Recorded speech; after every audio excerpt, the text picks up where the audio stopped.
ஒரு காலமாகிவிட்ட கடலாறு. கதை என்னவோ கடல்தான்.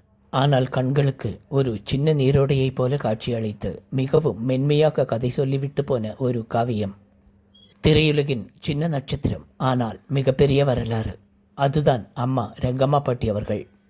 திருமணமான பிறகு திரையுலகுக்கு அறிமுகமானவர் 1948ஆம் ஆண்டு. அன்றைய காலத்தில் மிகப்பெரிய தயாரிப்பாளராக இருந்த சின்னப்ப தேவர் அவர்களின் திரைப்படமாக இருந்து எம்ஜிஆர் கதாநாயகனாக நடித்த விவசாயி என்ற திரைப்படத்தில் ஒரு பாடல் காட்சியின் மூலம் அறிமுகமானவர் அம்மா ரங்கம்மா பாட்டி அவர்கள். கோவை மாவட்டத்தின் மருதமலை முருகன் கோவிலுக்கு அடிவாரத்தில் நடந்த அந்த பாடல் காட்சிகளின் படப்பிடிப்பு என்பது ரங்கம்மா பாட்டியின் வாழ்க்கையில் ஒரு மிகப்பெரிய சரிதைகளை எழுதிவிட்டு போனது.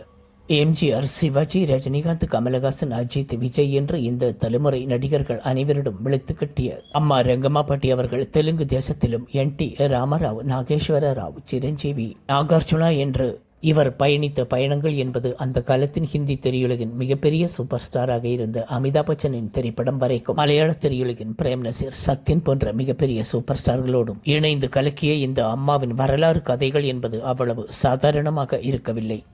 இவர் வெளுத்து கட்டியது சினிமா திரையுலகில் மட்டுமல்ல, எம்ஜிஆரின் ஆதரவோடு அந்த காலத்தில் அரசியலிலும் ஈடுபட்டு கொண்டு இந்திரா காந்தி, சஞ்சய் காந்தி, ராஜீவ் காந்தி என்று அந்த நேருவின் குடும்பத்தோடு மிகப்பெரிய அறிமுகமாகிக் கொண்ட ஒரு மிகப்பெரிய அதிசய தாரமங்கை. 12 பிள்ளைகளை பெற்றெடுத்த ஒரு அதிசயத்தாய். இவ்வளவு குழந்தைகளையும் பெற்றெடுத்து கொண்டு அவர்களையும் கவனித்துக் கொண்டு போட்டி நிறைந்த இந்த திரையுலகில் அவர் எப்படி இவ்வளவு காலம் தாக்குப்பிடித்தார் என்பது மிகப்பெரிய ஆவலுக்குரிய விஷயங்களாகத்தான் இருக்கின்றது. திரையுலக வாழ்க்கையில் இவருடைய கடைசி காலகட்டங்கள் கதை சொன்னது என்னவோ. மிகப்பெரிய நகைச்சுவை நடிகர்களான வடிவேலு, விவேக்குடன் இணைந்து நடித்த மிகப்பெரிய நகைச்சுவை காட்சிகளாகத்தான் இருக்கின்றது. 1948 இருந்து இவர் நடித்த திரைப்படங்களின் சராசரியாக கணக்கு போட்டு பார்த்தால் 1000 எட்டக்கூடும் என்று எதிர்பார்க்கப்படுகின்றது.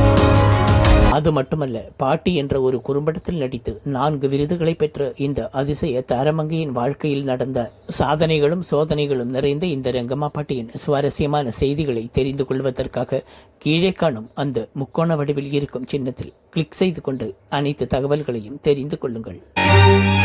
நன்றி.